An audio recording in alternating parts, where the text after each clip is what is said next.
Hello everyone, welcome to Our Voices. I am Simbanyi Shekoye and I'm joined by my colleagues Orion Itangishaka and Amina Aliyu. Today we'll be talking about art and its power to empower societies. Hello ladies. Hello. Music, I love this topic. I know, and I have a question for you. Have you ever listened to a song that moved you so deeply that maybe you were in tears or your spirits were uplifted or inspired? Definitely. I mean, for every season in my life, I've always had a song that went with that season. So whenever I hear the song for that season, it brings me back to that time. But I think because I listen to a lot of gospel music, it's the word of God, so it always takes me to a place of, just contemplation. Yes. And so, yeah, I think there's one song, though, right now called The Goodness of God that just takes me there. So music has that power to connect you with your emotions. 100%. What about you? That's For right. me, I think I'm same with Orion. There's, you know how the Quran is recited in a very melodious way? There are certain recitations that they just stay with you. But then, because I belong to the party country of Africa, there's always the Afro beats that it just, certain songs you hear them and you're just like, yes, twitching. This was high school. Ah, yes. This was I know. I mean, whether religious or not religious, art has that in its different forms is not only a source of joy and entertainment, but also one of the most powerful tools to advance social change. Throughout history, musicians, painters, sculptors, poets or actors use their talent for critical campaigns to protest human rights violations or to stir emotion and amass people take action.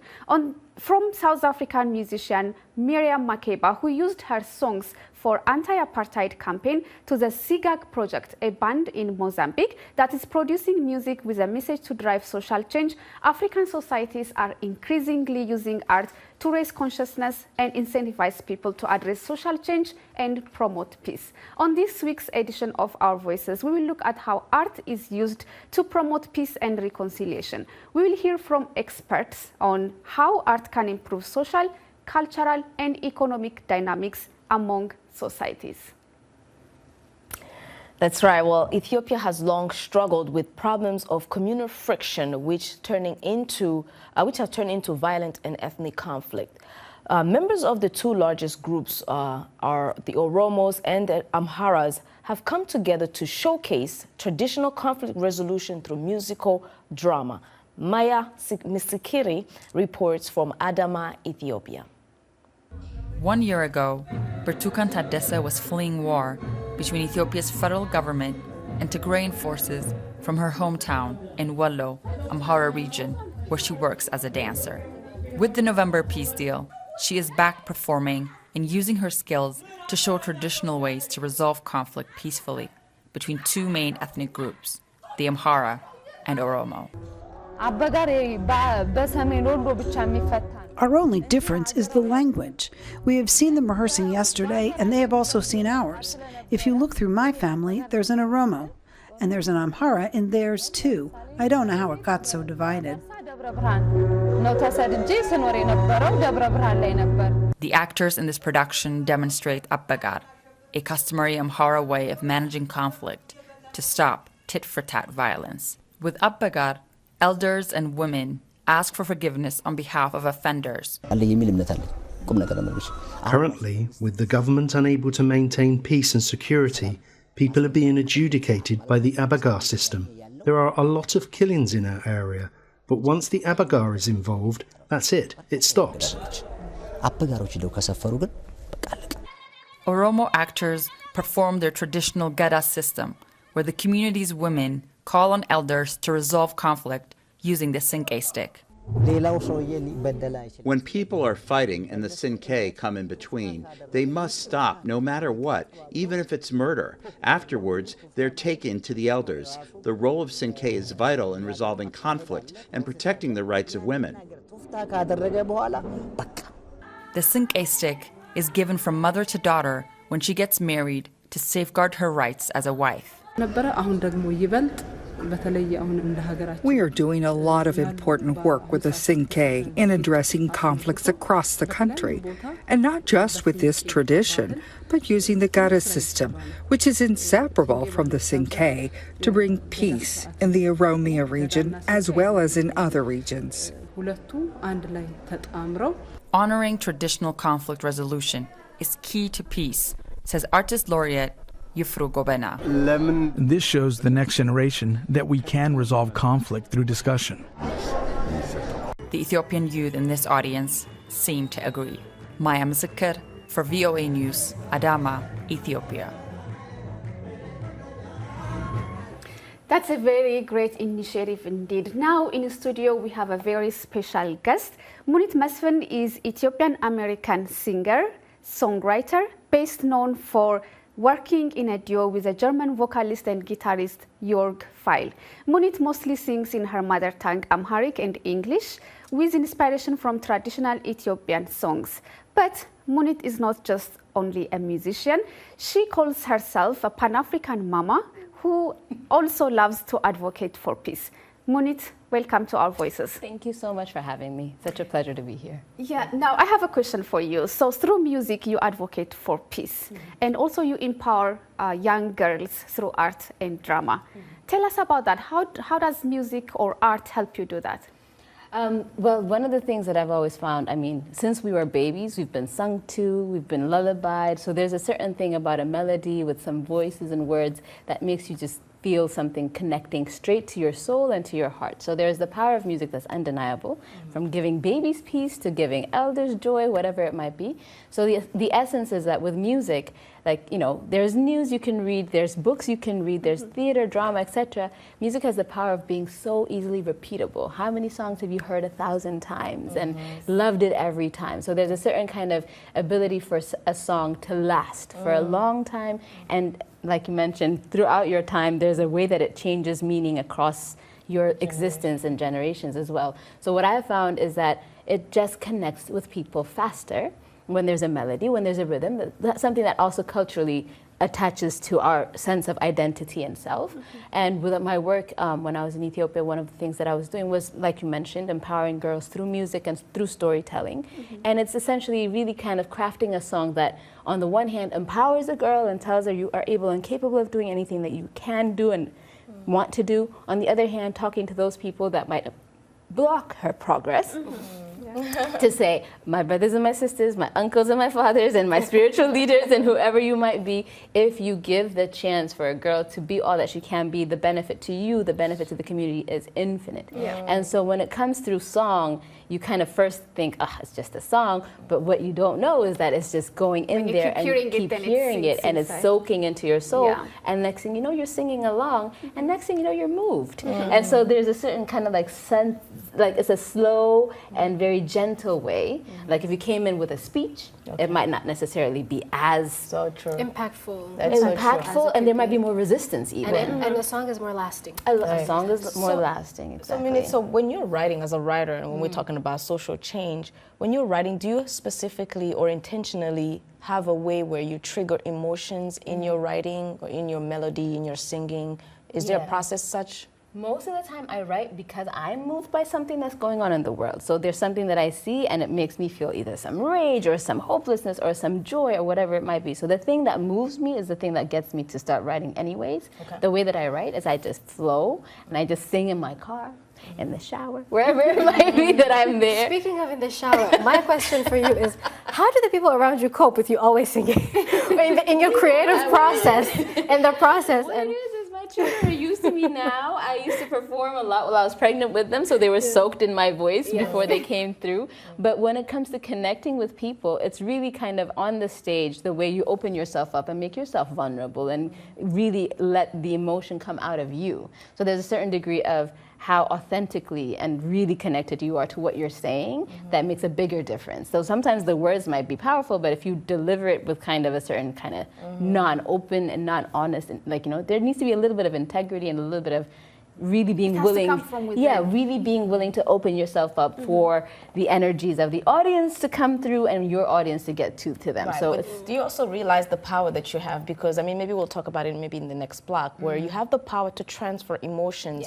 that might bring back a reaction. So do you realize that, and when you do realize that power, how do you manage it? Well, what you do is you do a little prayer and you say, let this be for good.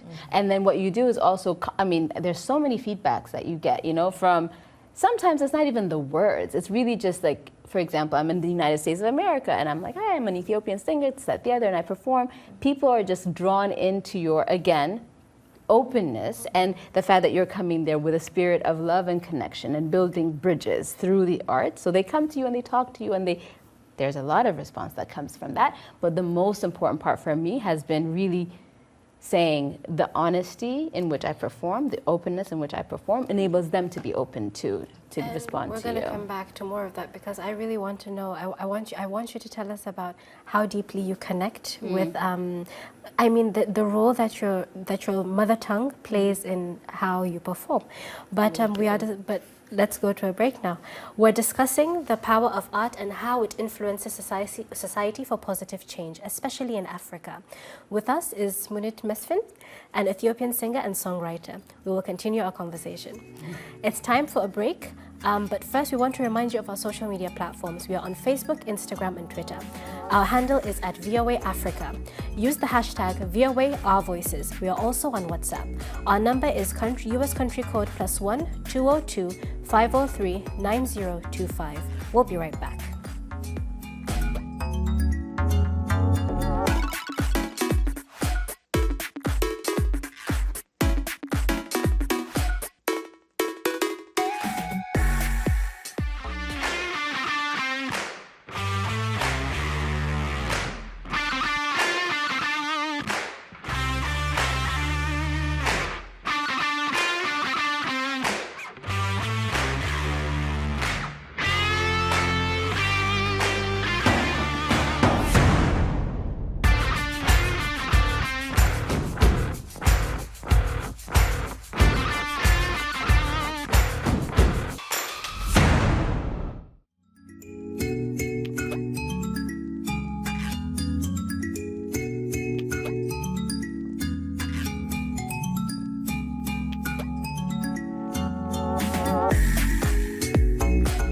Welcome back, and you're watching Our Voices.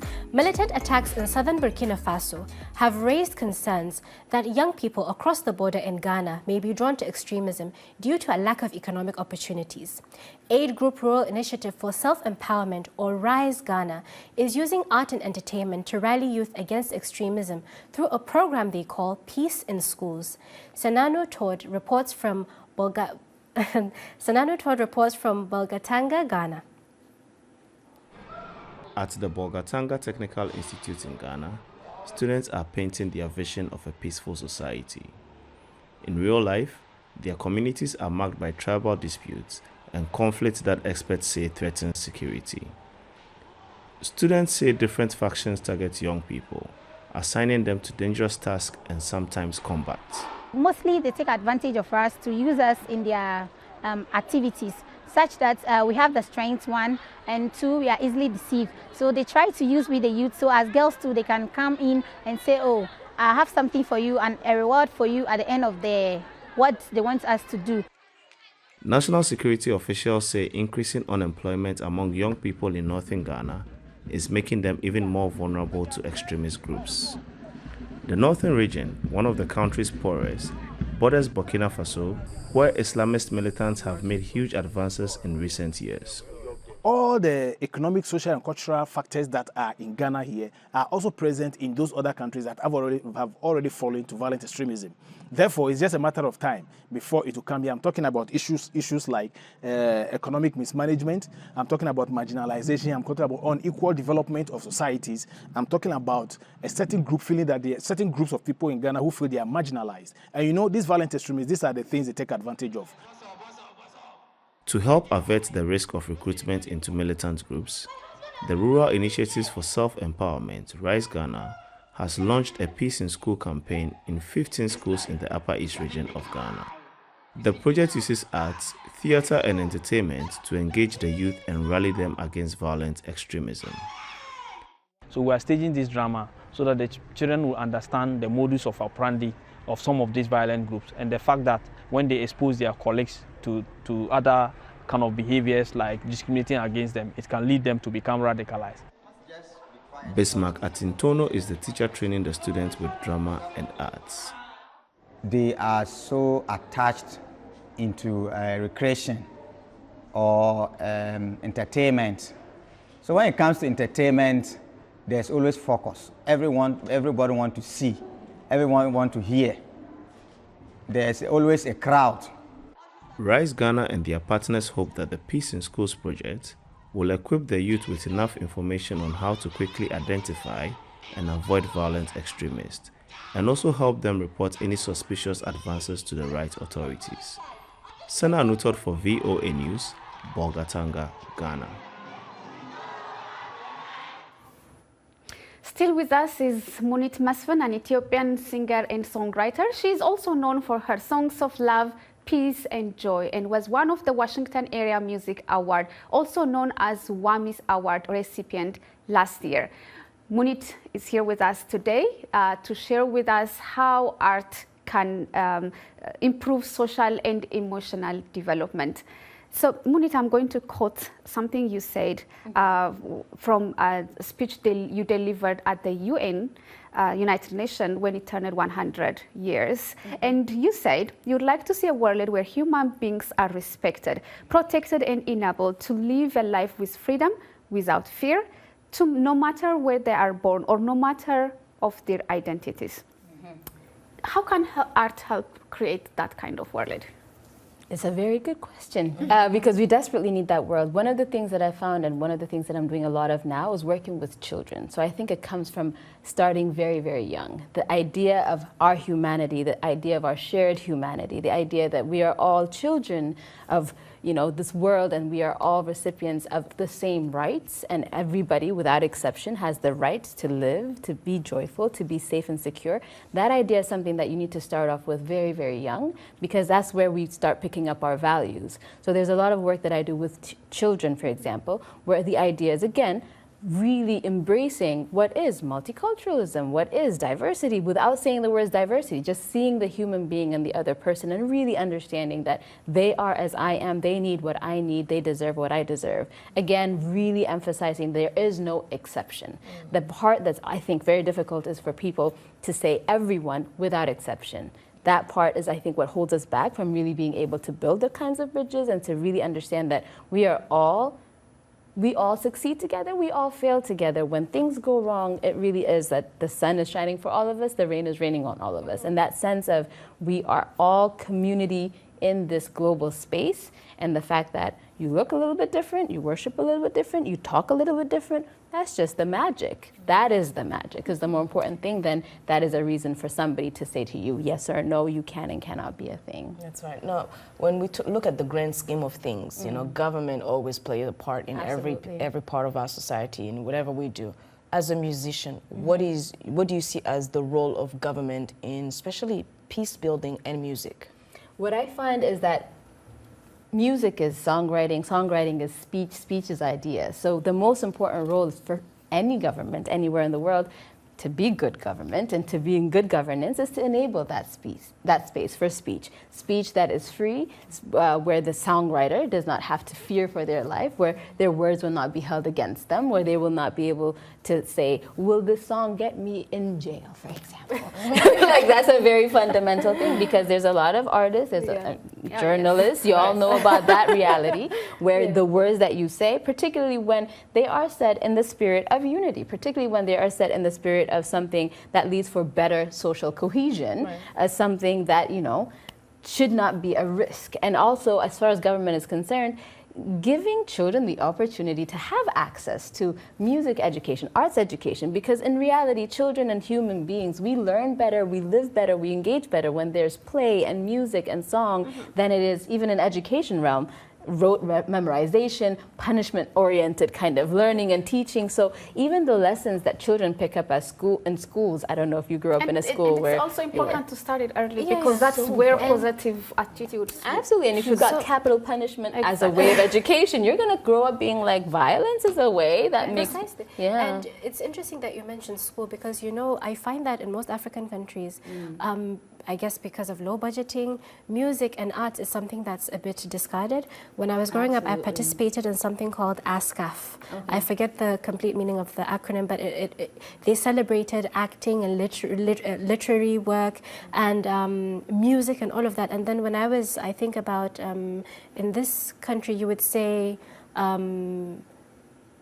junior of high school, they scrapped that program. So what role do you think governments can play in helping young Africans nurture, incorporate it into the curriculum? Absolutely, and I think that's the part that's like really lacking in the 0 to 5s, in that early childhood space. There is so much potential to really inculcate like the most amazing values, creativity. I mean, peace requires creativity. Peace requires collaboration, working with others, playing with others, like really engaging in each other's humanity. So the more effort is put into bringing joyful, collaborative, creative kind of learning in the early education parts of things, the better it is for the children. They will come out smarter.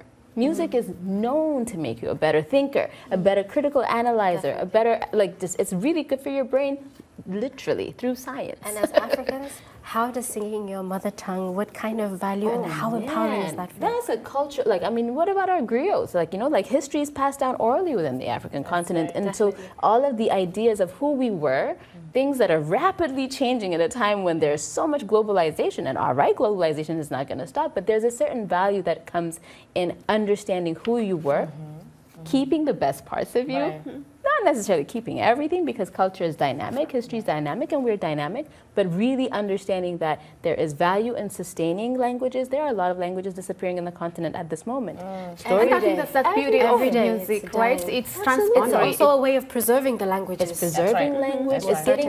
It gets kids excited to sing a song in their own language, and that's something that you want to have happen as well. That's true. So, thank you so much. It's now time for our Women to Watch segment, where we highlight amazing women who are making a difference around the world.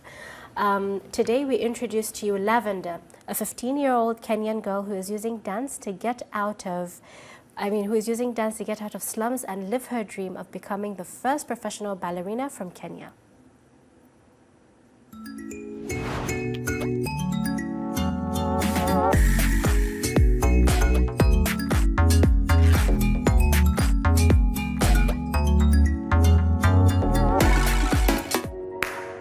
No faces, please.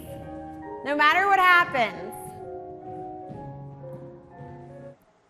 No. My name is Lavender. 1. I want to be a professional dancer. Go! I started dancing with Mike. One day I was having an audition for joining DCK. I got accepted there. And say this. Lavender is just gifted. Up. Yeah. Being on stage is like you feel happy and free and you express your moves with the music. So it's nice.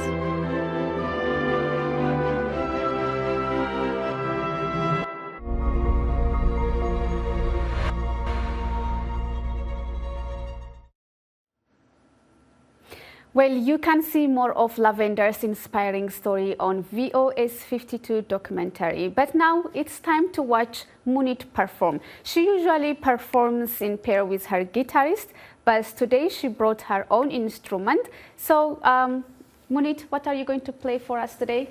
I'm going to play a song that has yet to be released, so it's something brand new.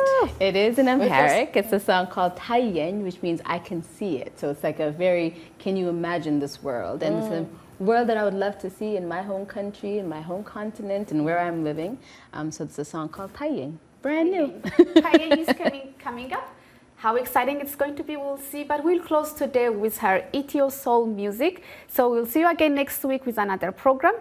Be sure to continue the conversation on our social media platforms. Munit, take it away. Thank you so much. And again, thank you for having me. If you feel compelled, sing along. Definitely.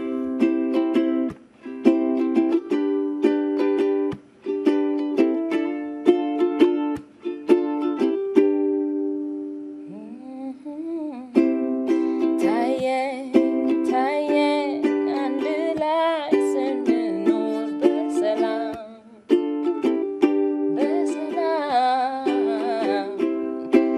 ታየኝ ታየኝ በፍቅር ስንኖር በሰላም በሰላም ታየኝ ታየኝ ሲያብረቀርቅ የኛ ህብረ ቀለም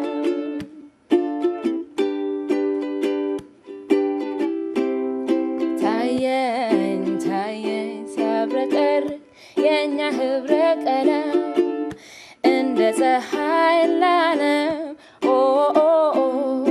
ታየኝ ደስ የሚል ቀን ደስ የሚል ጊዜ ስንከባበር ስንዋደድ አየሁኝ ባይኔ ልብ ከልብ ሆነን እጅ ለእጅ ተያይዘን አብረን ስንቆም እንሳነናለን ታየኛው ታየኝ ታየኛው ታየኝ ታየኛው ታየኝ nice rhythm ታየኝ ታየኝ ሲያበቃ ከየት ነሽ ምንድነው ማለቱ አይበቃም እንዴ አይበቃም እንዴ ታየኝ ታየኝ ሰው እንደ ሰው ሲከበር በሰውነቱ አይበቃም እንዴ አይበቃም እንዴ ታየኝ ታየኝ ልጆቻችን በደስታ በተስፋ ሲያድጉ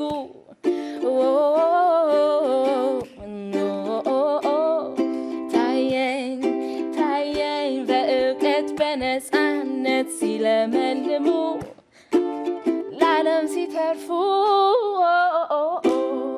ታየኝ ደስ የሚል ቀን ታየኝ ደስ የሚል ጊዜ ታየኝ ስንከባበር ስንዋደድ አየሁኝ ባይኔ ታየኝ ልብ ከልብ ሆነን አንድ ላይ ተያይዘን አንድ ላይ ስንቆም የሚሳነን አለ እኔ ብቻ እንደማልሆን አምናለው ይህን ሰላም ናፍቀው ምጓጓው ታዲያ ማንን ምንድነው እንጠብቀው ለኛው ነው ከኛው ነው ይህን ህልሙን እናድርገው ታየ